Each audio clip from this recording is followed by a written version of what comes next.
نحمده ونستعينه ونستغفره ونؤمن به ونتوكل عليه ونعوذ بالله من شرور أنفسنا ومن سيئات أعمالنا من يهد الله فلا مضل له ومن يضلل فلا هادي له أشهد أن لا إله إلا الله وحده لا شريك له وأشهد أن سيدنا ونبينا ومولانا محمدا عبده ورسوله أرسله ربه بالحق بشيرا ونذيرا وداعيا إلى الله بإذنه وسراجا منيرا صلى الله تعالى عليه وعلى آله وصحبه وبارك وسلم تسليما كثيرا أما بعد فأعوذ بالله من الشيطان الرجيم بسم الله الرحمن الرحيم كل من عليها فان ويبقى وجه ربك ذو الجلال والإكرام وقال النبي صلى الله عليه وسلم من اقتراب الساعة أن يرى الهلال قبله وأن تتخذ المساجد طرقه وأن يظهر موت الفجأة أو كما قال عليه الصلاة والسلام. அன்பிற்கினிய அல்லாஹ்வின் நல்லடியார்களே, உலகில் எல்லாமே அழியக்கூடியவை. மனிதர்கள் மாத்திரமல்ல, இந்த உலகத்தில் உள்ள எல்லாமே அழியக்கூடியவை. எல்லாவற்றுக்கும் அழிவு இருக்கிறது. சிறியவர்களுக்கும் மரணம் உண்டு, பெரியவர்களுக்கும் மரணம் உண்டு. பணக்காரனுக்கும் மரணம் இருக்கிறது, வறியவனுக்கும் மரணம் இருக்கிறது. அரசனுக்கும் மரணம் உண்டு, ஒரு ஆண்டிக்கும் மரணம் உண்டு. உலகத்தில் உள்ள விலங்குகள், உயிரினங்கள் எல்லாவற்றுக்கும் மரணம் இருக்கிறது. உயிர்களை கைப்பற்றுகிற அந்த மரணவானவருக்கும் மரணம் இருக்கிறது. எல்லோரும் மரணிக்கப் போகிறார்கள், அல்லாஹ் ஒருவனை தவிர. இமாம் இப்னுல் ஜௌசி ரஹிமஹுல்லா அவர்கள் தம்முடைய புஸ்தானுல் வாஇஸீன் என்ற கிதாபில் சொல்கிறார்கள், எல்லா படைப்புகளும் அழிந்து நாசமான பிறகு எல்லா படைப்புகளும் இறந்து விட்டிருப்பார்கள். மலைகள், காடுகள், மரங்கள், ஆறுகள் எதுவுமே இருக்காது. இப்போ அல்லாஹ் மலக்குல் மௌத்திடம் கேட்பான், யார் இருக்கிறார்கள் என்று அல்லாஹ் கேட்பான். அவனுக்கு தெரியும், இருந்தாலும் அவன் அவரிடத்திலே விசாரிப்பான். அப்போது அவர் சொல்வார், ஜிப்ரீல் இருக்கிறார், மீகாயில் இருக்கிறார், இஸ்ராஃபீல் இருக்கிறார், உன்னுடைய இந்த பலவீனமான அடியான் இருக்கிறேன் என்று சொல்வார். அல்லாஹ் சொல்வான், ஜிப்ரீலுடைய உயிரை கைப்பற்றுங்கள் என்று. மலக்குல் மௌத் ஜிப்ரீலுடைய உயிரை கைப்பற்ற வருகிற போது அவர் சஜிதாவில் இருப்பார். அவரிடம் மலக்குல் மௌத் சொல்வார், அல்லாஹ் உங்களுடைய உயிரை கைப்பற்ற சொன்னான் என்று. அப்போது அவர் அல்லாஹ்விடம், எனக்கு மரண கஷ்டத்தை லேசாக்கு என்று துவா செய்வார். யார்? ஜிப்ரீல். அவர் எந்த பாவமும் செய்யாதவர். அவர்களுக்கு, மலக்குமார்களுக்கு பாவ சிந்தனை வராது. அவர் அல்லாஹ்ட்ட கேட்பாரு, எனக்கு மரண கஷ்டத்தை லேசாக்குன்னு சொல்லி ஜிப்ரீல் கைப்பற்றப்பட்டு விடுவார். பிறகு அல்லாஹ் கேட்பான், இப்போ யார் யார் இருக்கிறாங்கன்னு சொல்லி. அவர் சொல்வார், மீகாயில், இஸ்ராஃபீல், நான் இருக்கிறேன் என்று. அல்லாஹ் அடுத்ததாக சொல்லுவான், இப்போ மீகாயிலுடைய உயிரை கைப்பற்றுங்கன்னு சொல்லி. மீகாயிலுடைய உயிரை கைப்பற்ற வருகிற போது அவர்தான் மனிதர்களுடைய வாழ்வாதாரத்திற்கான அந்த மழைக்கான பொறுப்பாளர். அவர் மழை பொழிவிப்பதற்கு மேகத்தை விரட்டி கொண்டிருப்பார். மலக்குல் மௌத் அவரிடம் கேட்பார், இப்போது பூமியிலே யாருக்காக மழை பொழிந்து என்ன ஆக போகிறது? எல்லாமே அழிந்து விட்டது, யாருக்காக இந்த மழை? அல்லாஹ் உங்களுடைய உயிரை கைப்பற்ற சொன்னான் என்று சொல்வார். உடனே அவரும் அல்லாஹ்விடம் கேட்பார், அல்லாஹ் எனக்கு மரண கஷ்டத்தை லேசாக்கு. அவரும் கைப்பற்றப்பட்டு விடுவார். இறுதியில் அல்லாஹ் கேட்பான், இப்போ யார் இருக்கிறாங்கன்னு சொல்லி. இப்போ இஸ்ராஃபீலும் தானும் இருப்பதாக சொல்வார். இஸ்ராஃபீல் யார்? அவர்தான் சூர் ஊதப்படுவதற்காக நியமிக்கப்பட்ட வானவர். அவரிடம் வந்து மலக்குல் மௌத் சொல்வாங்க, உங்க உயிரை அல்லாஹ் கைப்பற்ற சொன்னான் என்று. அப்போது அவர் சொல்வார், சுப்ஹான மன் தஃபர்ரத பில் பகா சுப்ஹான மன் கஹரல் இபாத பில் மௌத் என்று சொல்வார். அந்த ரப்பு தூயவன், அவன் மட்டுமே அழியாமல் இருக்கக்கூடியவன், அவனுக்கு அழிவு கிடையாது. மனிதர்களை மரணத்தை கொண்டு அடக்கி ஆள்பவன், அத்தகைய ரப்பு தூயவன் என்று சொல்வார். அவருடைய உயிரும் கைப்பற்றப்பட்டு விடும். இறுதியிலே மலக்குல் மௌத் மட்டும் இருப்பார். அல்லாஹ் அவருக்கு சொல்வான், சொர்க்கத்துக்கும் நரகத்துக்கும் இடையில் போய் நின்று நீர் ஒரு சப்தமிடும் நீரும் மரணித்து விடுவீராகன்னு சொல்லுவாங்க. அவரும் அதே மாதிரி சொர்க்கத்துக்கும் நரகத்துக்கும் இடையில் வந்து ஒரு சத்தமிடுவார். அந்த சத்தத்தை கேட்டால் எந்த படைப்பும் உயிரோடு இருக்காது, அவரும் இறந்து விடுவார். எல்லாம் அழிஞ்சிரும், எல்லாமே அழிஞ்சிரும். இப்போ அல்லாஹ்தாலா பிரபஞ்சத்தை அழைத்து கேட்பான், எல்லாத்தையும் கேட்பான். ஐன அன்ஹாருக், இங்கே ஓடிய ஆறுகள் எங்கே, கடல்கள் எங்கே, இங்கே இருந்த மரங்கள் எங்கே, இங்கே வசித்த மனிதர்களும் விலங்குகளும் எங்கே, இந்த நிலத்தை ஆட்சி செய்த மன்னர்களும் அவர்களுடைய வாரிசுகளும் எங்கே, நான் தான் என்று ஆணவத்தோடு தெரிந்து கொண்டிருந்த சர்வாதிகாரிகள் எங்கே, என் ரிசுக்கை சாப்பிட்டு கொண்டு என் அல்லாதவர்களை வழிபட்டார்களே அத்தகைய இணை வைப்பாளர்கள் எங்கே, இன்றைய தினம் லிமனில் முல்குல் யௌம், இன்றைய தினம் ஆட்சி அதிகாரம் யாருக்கானது என்று அல்லாஹ் கேட்பான். யார் பதில் சொல்வார்? அவனே பதில் சொல்வான். லில்லாஹில் அல் வாஹிதில் அல் கஹார், ஏகனாகிய அடக்கியாள்பவனாகிய அந்த அல்லாஹுக்கே ஆட்சி அதிகாரம். இதுதான் இமாம் இப்னுல் ஜௌசி சொல்றாங்க. இந்த சம்பவத்தை எல்லாம் அழியக்கூடியது. இதைத்தான் நாம சூரத்துர் ரஹ்மான்ல கேட்கிறோம். குல்லு மன் அலைஹா ஃபான், எல்லாம் அழியும். வயபகா வஜ்ஹு ரப்பிக துல் ஜலாலி வல் இக்ராம். அந்த அழிவு உலகத்தில் அல்லாஹ் எப்போதும் நமக்கு காட்டிக் கொண்டு தான் இருக்கிறான். நேற்றைய நிகழ்வு நீங்க பார்த்திருப்பீங்க இல்லையா? யாரும் எதிர்பார்த்திருக்க மாட்டார்கள். எவ்வளவு ஆசைகள், எவ்வளவு கற்பனைகள், எத்தனை எத்தனை எண்ணங்களோடு புறப்பட்டிருப்பார்கள். ஒரு நாட்டிலிருந்து இன்னொரு நாட்டிற்கு புறப்பட்ட சில நிமிடங்களில் நடந்த ஒரு கோரமான ஒரு விபத்து. இதுதான் திடீர் மரணம். நபி ஸல்லல்லாஹு அலைஹி வஸல்லம் அவங்க சொன்னாங்க, மின் இக்திராபிஸ் ஸாஅ, கியாமத்துடைய நெருக்கத்தில் தோன்றுகிற 3 அடையாளங்கள். நிறைய அடையாளங்கள் இருக்குது. 3 அடையாளங்கள் சொன்னாங்க. முதல் அடையாளம் என்ன? ஐயுரல் ஹிலாலு குபுலன், பிறை முதல் நாள் பிறையே பெருசாக தெரியும். மக்கள் சொல்லுவாங்களா, இது தலைப்பிறை அல்ல, ஃபயுகாலு லிலைலத்தைன், இது 2வது பிறையோன்னு மக்கள் சொல்லுவாங்க. உண்மை அப்படி அல்ல, முதல் பிறை தான். ஆனால் கியாமத்து நெருங்க நெருங்க அந்த முதல் பிறையே பெருசா தெரிவது கியாமத்துடைய அடையாளம். இன்றைக்கு நாம் அப்படி நிறைய கேள்விப்படலாம். தலைப்பிறையே பெருசா தெரியுது, இது 2வது நாள் பிறை, 3வது நாள் பிறைலாம் மக்கள் பேசுவாங்க. மார்க்கத்தில் அதுக்கு எந்த மதிப்பும் இல்லை. நீங்க என்னைக்கு பார்க்குறீங்களோ, உங்க கண்ணில் என்னைக்கு படுதோ அன்னைக்கு தான் தலைப்பிறை முதல் பிறை. அது பெருசா இருந்தாலும் சரிதான், கியாமத்துக்கு நெருக்கத்தில் அப்படி பெரிதாக இருக்கும் என்று சொன்னாங்க. 2வது அடையாளமாக சொன்னாங்க, வஅன் துத்தஹதல் மஸாஜிது துருகா, பள்ளிகள் அது பாதைகளாக மாற்றப்படும் என்று. பாதைகளாக மாற்றப்படும்னா என்ன? மக்கள் பள்ளிக்கு வருவாங்க, வேற வேலையை பார்ப்பாங்க. தஹியத்துல் மஸ்ஜித், பள்ளி காணிக்கையும் தொழ மாட்டாங்க, வேறு எந்த தொழுகையும் தொழ மாட்டாங்க. பள்ளிக்கு வந்து இயற்கை தேவை நிறைவேற்றி விட்டு போவாங்க. அப்படி எத்தனை பேர் இருக்கிறாங்களா இல்லையா? பள்ளிக்கு வந்து இஸ்திஞ்சா செய்வாங்க, ஒது செய்வதும் இல்லை, பள்ளி காணிக்கை தொழுகை தொழுவதும் இல்லை. பள்ளி அவர்களுக்கு கடந்து போகிற ஒரு பாதையாகிவிடும் சொன்னாங்க. 3வது அடையாளம் சொன்னாங்க, வஅய்யல்ஹர மௌத்துல் ஃபஜா, திடீர் மரணங்கள் அதிகரிக்கும் சொன்னாங்க. திடீர் மரணங்கள் தான். வாகனத்தில் போனவர் மூத்தாயிட்டாரு, இரவில் தூங்கியவர் மூத்தாயிட்டாரு, திடீரென்று மாரடைப்பில் இறந்து விட்டார். எத்தனை எத்தனை மரணங்கள். ஒரு வயிற்று வலி என்று ஆஸ்பத்திரி போனாங்க, ஆஸ்பத்திரி மருத்துவமனை போறதுக்குள்ள ரூஹு பிரிந்து விட்டது. எவ்வளவு எவ்வளவு மரணங்கள்.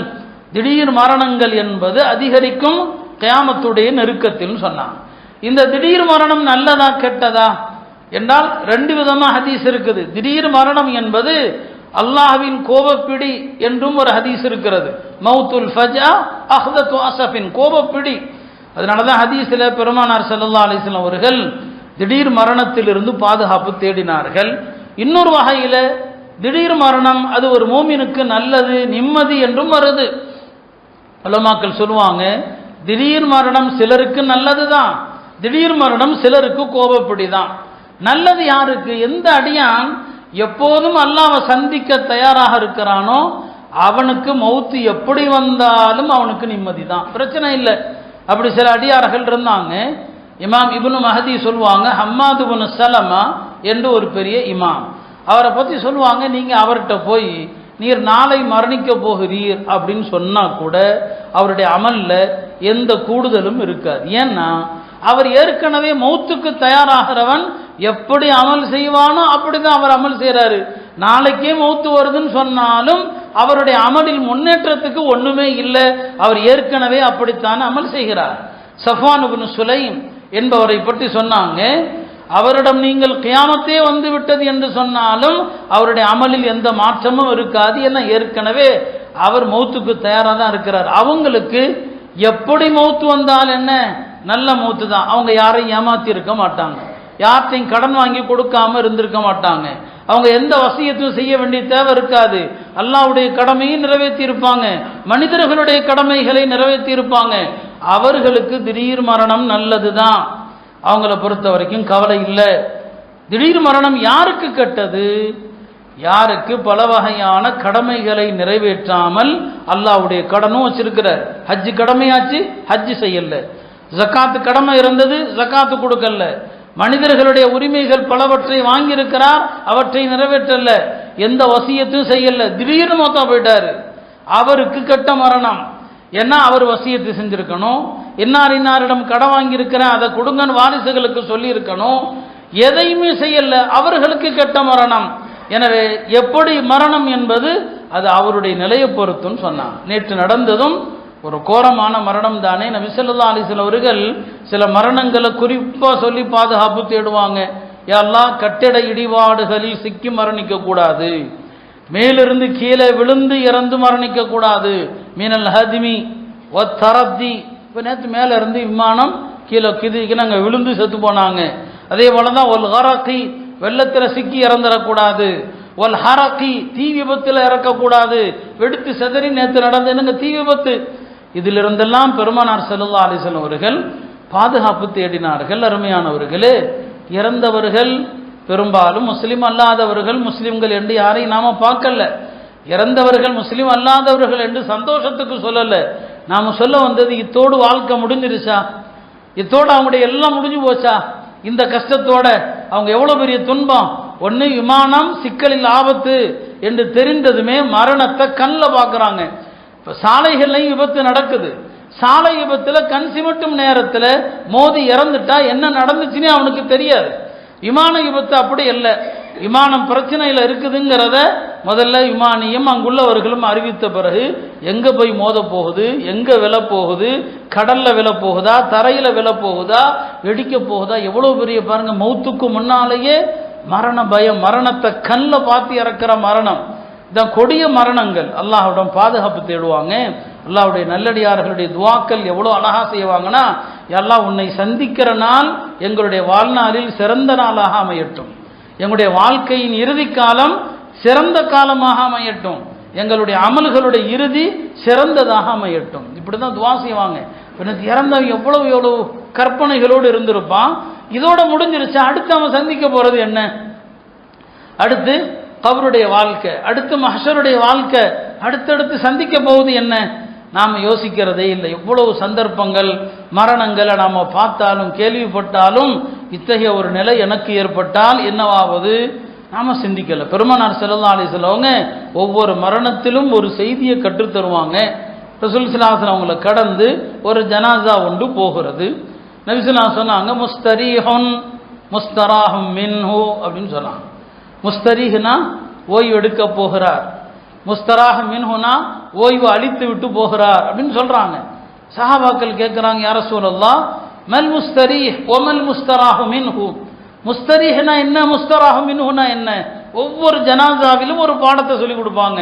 சொன்னாங்க, இந்த ஜனாசா போறார் இல்லையா, இவர் நல்லடியாராக இருந்தார், யாருக்கு அநியாயம் செய்யல, யாருக்கு எந்த விதமான கெடுதலும் செய்யல, நல்ல மனுஷனா இருந்தாருன்னா இவர் உலகத்தினுடைய கஷ்டங்களை விட்டு சொர்க்கத்தில் ஓய்வெடுக்க போறார். இல்ல முஸ்தரி. நல்ல ஆளா இருந்தா உலகம் கஷ்டம் தானே, உலகமே ஒரு துன்பம் தானே, உலகத்தை விட்டு ஓய்வெடுக்க போறார். மாற்றமாக அப்துல் ஃபாஜிர், இவர் பாவியா இருந்தாருன்னா, இது படிப்பினைக்குரிய ஒரு அழகான ஹதீஸ். இது பாவியா இருந்தாருன்னா யஸ்தரீஹு மின்ஹு, அவரிடமிருந்து ஓய்வு பெற்றுக் கொள்கிறார்கள். அல் இபாது, மக்கள் எல்லாரும். கெட்டவன் போய் தொலைஞ்சிட்டான், மக்கள் எல்லாம் போய் தொலைஞ்சிட்டான், என்ன நிம்மதி அடைகிறாங்க? ஒல் பிலாது, நாடு நகரங்கள் எல்லாம் நிம்மதி அடைதான். ஒரு கெட்டவன் இறந்தா நாடு நகரங்கள் சந்தோஷப்படுதான். ஒஷஜரு, மரங்கள் நிம்மதி அடைதான். ஒத்தவாபு, கால்நடைகள் விலங்குகள் சொல்லுமா, கெட்டவன் இறந்தா எல்லா விலங்குகளும் சந்தோஷப்படுமா, ஒரு நல்லவன் இறந்தா எல்லா விலங்குகளும் அழுகிறது.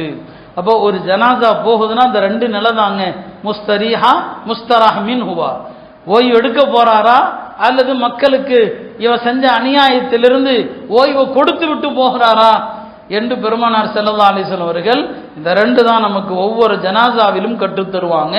நேற்று இறந்தவர்கள் எந்த லிஸ்ட்ல இருப்பாங்க நமக்கு தெரியும் இல்லையா? ஓய்வு எடுக்க போறாங்களா அல்லது மக்களுக்கு ஓய்வை அளித்து விட்டு செல்கிறார்களா?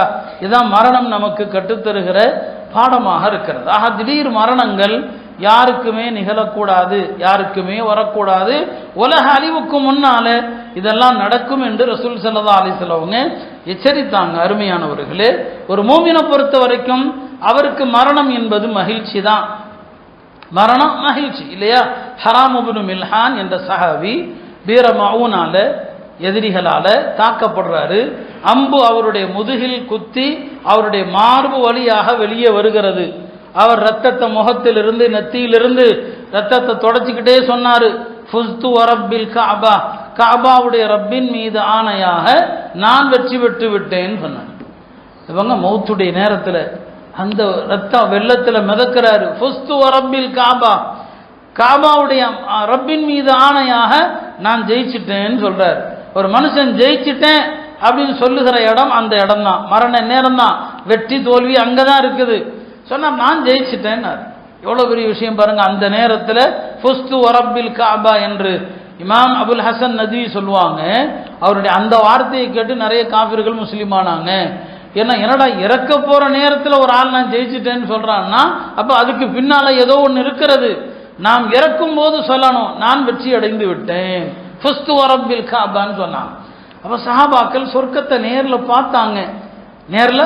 யஹ்யா இப்னு முஆத் என்கிற ஒரு மனிதர் இறக்கிற நேரத்தில் மக்கள் எல்லாம் துயரத்தில் கவலையில் அழுதாங்க. அவர் சொன்னார், இது அழக்கூடிய நேரம் இல்லையே, இது அழக்கூடிய நேரம் இல்லை, நான் எப்படி அழ முடியும்? இது நான் சந்தோஷப்படுகிற நேரம். ஏன்னா நான் என்னுடைய ரப்பை சந்திக்க போறேன். என்னுடைய ரப்பு யாரு? எல்லா நன்மைகளும் அவனிடமிருந்து மட்டும்தான். நன்மைகளை தவிர நான் அவனிடமிருந்து எதையும் பார்த்ததில்லை. அல்லாஹ்வை பற்றி நல்லெண்ணம் வேணும். நாம அல்லாஹ்வை பற்றி என்ன நினைக்கிறோம்? அல்லாஹ் நோயை தான் கொடுக்குறான், அல்லாஹ் கஷ்டத்தை தான் கொடுக்குறான், அல்லாஹ் துன்பத்தை தான் கொடுக்குறான். நம்ம பேச்சு பூரா அப்படி தானே இருக்குது. குறிப்பாக தாய்மார்கள், நம்முடைய பெண்கள் நன்றி கெட்டவர்கள் தானே அவங்க. அல்லாஹ் கஷ்டத்தை கொடுக்குறான்னே சொல்றது ஒவ்வொரு வாய்க்கும். அவர் சொன்னார், என் ரப்பு எப்படிப்பட்டவன் சொன்னா, அவனிடமிருந்து ஹைரை தவிர நான் எதையும் பார்க்கல, நான் அவனை தானே சந்திக்க போறேன். ஹஜ்ரத் பிலால் ரலியல்லாஹு அவர்கள் மரண தருவாயில் இருந்தபோது அவர்களுடைய மனைவி சொன்னாங்க, வா கர்பான்னு சொன்னாங்க. ஐயோ பெரிய துயரமேன்னு சொல்லி ஹஜ்ரத் பிலால் சொன்னாங்க, இது வா கர்பான்னு சொல்ல வேண்டிய நேரம் அல்ல, வா கர்பா இது மகிழ்ச்சியேன்னு சொல்ல வேண்டிய நேரம். ஏன்னா கதன் நல்கல் அஹிப்பா முஹம்மதன் வ ஹிஸ்பா, நான் இறந்து விட்டால் என்னுடைய தோழர்களையும் முஹம்மது ஸல்லல்லாஹு அலைஹி வஸல்லம் அவங்களையும் சந்திக்க போறேன்னு சொன்னார். அருமையானவர்களே, ஒரு மூமினுடைய மரணம் என்பது அல்லாஹ்வை சந்திக்கிறது, அவருக்கு மகிழ்ச்சி. ஆனால் மற்றவர்களுடைய நிலைமை என்ன யோசித்து பாருங்கள். நாம் இந்த மக்களுக்கு மரணத்துக்கு பிறகு ஒரு வாழ்க்கை இருக்குதுன்னு சொல்ல கடமைப்பட்டிருக்கோமா இல்லையா? நேற்று இறந்தவர்கள் உலகத்திலையும் கஷ்டம், ஹஸிரத் துன்யா, உலகமும் போச்சு, அவங்களுடைய நாசைகள் அவங்களுடைய நாட்டங்கள் எல்லாமே நிறைவேறாமல் போச்சு இல்லையா? நாம் இதை தயவு செய்து இப்படி எண்ணிராதீங்க, இந்த நேரத்தில் அவங்கள எரிச்சப்படுத்துகிறோன்னு சொல்லி கைசேதத்தில் சொல்கிறோம், கவலையில் சொல்கிறோம். அந்த மக்களுடைய துன்யாவும் போச்சு. வல் ஆஹிரா, ஈமான் இல்லாத மக்களுடைய ஆஹிரத்தும் போச்சு. அல்லாஹ் சொல்லுவான், ஹுவல் ஹுஸ்ரானுல் முபீன், இதுதான் பெரிய கைசேதம், இதோடைய முடிஞ்சு. அப்போ அந்த விமானம் வெடித்து செதறுகிற வரைப்பட்ட அவஸ்தை, அந்த நேரத்தில் கண்ட அவஸ்தை, உடல் ஒரு பக்கம் தீயில வெந்து கருகி யாருடைய உடல் என்று கூட தெரியல, அவரவர் மதப்படி இறுதி சடங்கு கூட செய்ய முடியல, ஆள் யாருன்னு தெரியணும், அப்படியே தெரிந்தால் அந்த உடல் கிடைக்குதான்னு தெரியணும், அந்த உடலுடைய எந்த பாகம் கிடைச்சது எந்த பாகம் கிடைக்கல. நம்ம ஜனாசாவுடைய தொழுகைக்குன்னு சட்டம் இருக்குது. ஒருவேளை அல்லாஹ் பாதுகாக்கணும், முஸ்லிம்கள் யாராவது தீ விபத்தில் இறந்தா குளிப்பாட்ட முடியுமா? ஏன்னா குளிப்பாட்டாதான் ஜனாசா தொழுவிக்க முடியும், குளிப்பாட்டாம ஜனாசா தொழுகை இல்லை. அப்போ குளிப்பாட்டும் போது உடல் பூரா கருகி இருந்துச்சுன்னா குளிப்பாட்ட வாய்ப்பு இருக்கிறதா? அதுக்குரிய சட்டம் இருக்குது. அது முஸ்லிம்கள் இறந்திருந்தா அந்த சட்டம். இப்போ மற்ற மதத்தை சார்ந்தவர்களும் அவரவர் மதப்படி ஒரு இறுதி சடங்கு வச்சிருக்கிறாங்க, அதுல மனுஷனுக்கு ஒரு ஆறுதல். அந்த இறுதி சடங்கு செய்வதற்கு கூட அந்த உடல்கள் யாருடையது எதுவுமே தெரியாத நிலை. பாருங்க, அந்த விமானத்தில் இருந்தவர்கள் மட்டும்தான் இறந்தாங்களா?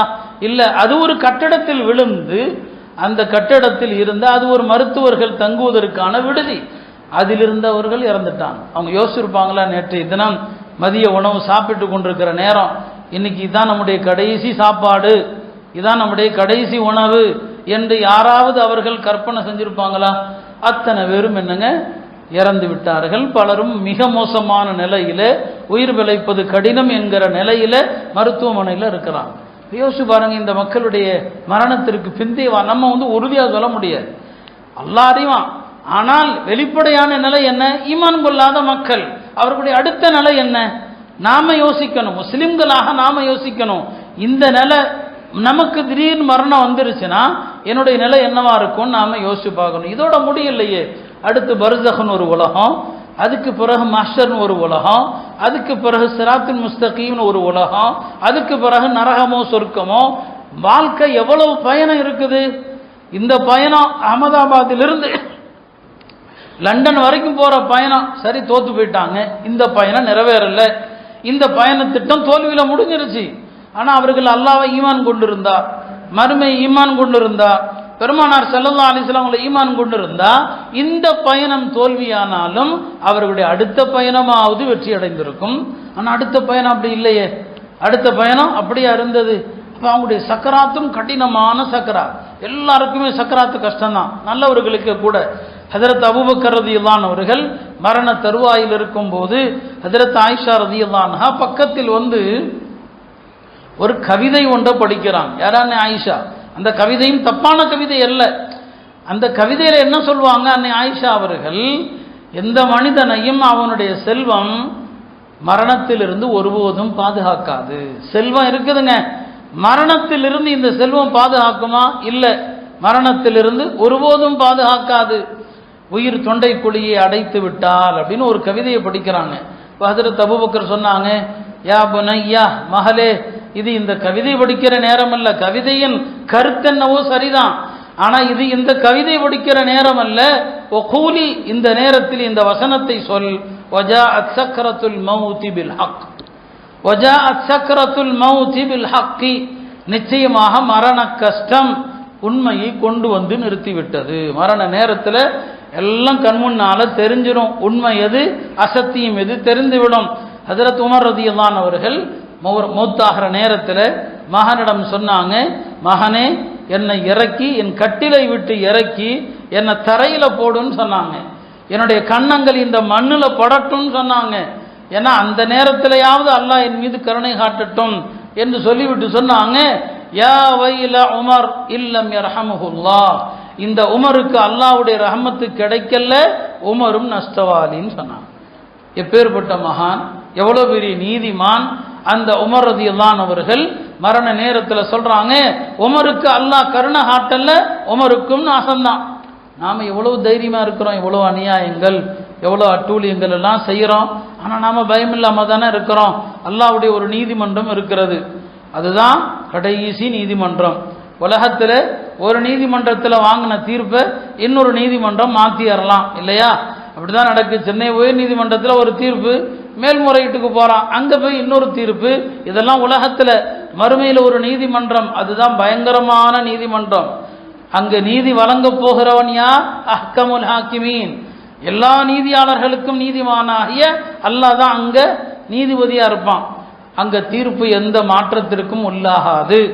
அங்க தீர்ப்பு லாஸ்ட் ஜட்ஜ்மெண்ட், அதான் முடிஞ்சு. அங்க எல்லா படைப்புகளுக்கும் தீர்ப்பு இருக்குதுங்க. நபி ஸல்லல்லாஹு அலைஹி சொன்னாங்க, இன்னல்லாஹ லா யக்தி பைன ஹல்கிஹி குல்லி, எல்லா படைப்புகள், எல்லா படைப்புகள்னா என்ன? ஜின்னுகள், மனிதர்கள், விலங்குகள். கொம்புள்ள ஆடு கொம்பில்லாத ஆட்டை முட்டுச்சா அங்க அல்லாஹ் கொண்டு வரும். கொம்பில்லாத ஆட்டுக்கு கொம்பை கொடுத்து நீ அதை முட்டுன்னு சொல்லுவான். அடுத்து சொன்னான், ஒரு எறும்பு இன்னொரு எறும்புக்கு அநீதி இழைத்திருந்தார். பாருங்க, நம்ம பார்க்கிற படைப்புல இந்த சின்ன எறும்பு தானே, எவ்வளவு சின்னது. சொன்னாங்க 100 எறும்பை சேர்த்தா ஒரே ஒரு கோதுமையினுடைய எடைக்கு நெருங்கி வரலாமா. 100 எறும்பை சேர்த்தா ஒரு கோதுமை இருக்கு இல்லையா, அந்த கோதுமையினுடைய எடைக்கு நெருங்கி வரலாம். அந்த அளவுக்கு அற்பமான படைப்பு எதுங்க? எறும்பு. அதுல ஒரு எறும்பு இன்னொரு எறும்புக்கு என்ன அநியாயம் செஞ்சிருக்க முடியும்? அப்படி ஒரு வேளை ஒரு எறும்பு இன்னுடைய எறும்பை துன்புறுத்தி இருந்தால் லயக்தஸ்ஸு மின்ஹு, அல்லாஹ் பழி வாங்குவானா. சரி, நீ அதுக்கு என்ன செஞ்சாயோ பதிலுக்கு செஞ்சிரு. இதெல்லாம் விலங்குகளுக்கும் நடக்கும். எல்லா விலங்குகளுக்கும் இந்த பலிக்கு பலியை முடிச்சிட்டு அல்லாஹ் சொல்வானா கூனு துராபா, இப்போ உங்களுக்கு சொர்க்க நரகம்லாம் இல்லை, நீங்கள்லாம் மண்ணா போயிடுவீங்கன்னு சொல்லிடும். மண்ணா போயிடுங்கன்ட்டு.